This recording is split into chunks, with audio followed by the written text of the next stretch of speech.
গাজার ৩টি শহরে ১০ ঘণ্টার জন্য সামরিক অভিযান বন্ধ রাখার ঘোষণা দিয়েছে দখলদার ইসরায়েলি সেনাবাহিনী।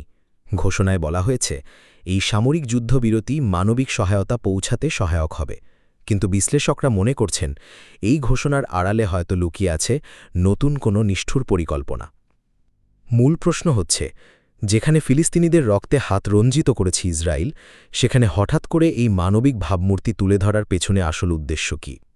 এর আগে গত শুক্রবার কাতারের রাজধানী দোহায় যুদ্ধবিরতির মধ্যস্থতা আলোচনা থেকে সরিয়ে নেয় নিজেকে যুক্তরাষ্ট্র ও ইসরায়েল।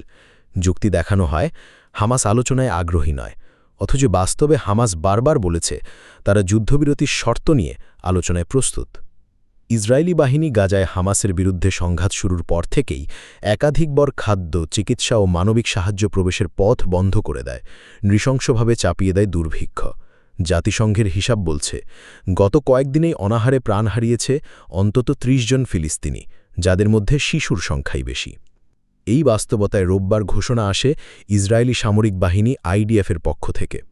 গাজা সিটি, আল মাউসি এবং দির আল বালাহ শহরে প্রতিদিন সকাল ১০টা থেকে রাত ৮টা পর্যন্ত সামরিক অভিযান বন্ধ থাকবে। এছাড়া সকাল ৬টা থেকে রাত ১১টা পর্যন্ত ত্রাণ ও ওষুধবাহী যানবাহন চলবে নির্বিঘ্নে। ঘোষণা অনুযায়ী মানবিক সহায়তা প্রবেশের জন্য নতুন করিডোরও চালু করা হবে। ঘোষণার পরপরই জর্ডান ও মিশরের সীমান্ত দিয়ে গাজায় কিছু ত্রাণবাহী বহর প্রবেশ করতে শুরু করেছে। তবে এই ঘোষণাকে অনেকেই প্রতারণার আরেক রূপ বলে আখ্যা দিচ্ছেন, কারণ এর আগেও ২০২৩ সালের জুন মাসে দক্ষিণ গাজায় প্রতিদিন ১১ ঘণ্টা সামরিক অভিযান বন্ধ রাখার ঘোষণা দেয় ইসরায়েল, কিন্তু তার পরদিনই রাফাসহ দক্ষিণ গাজার বিভিন্ন স্থানে নির্বিচার বোমাবর্ষণ করে তারা। বহু মানিক এবং শিশু নিহত হয়।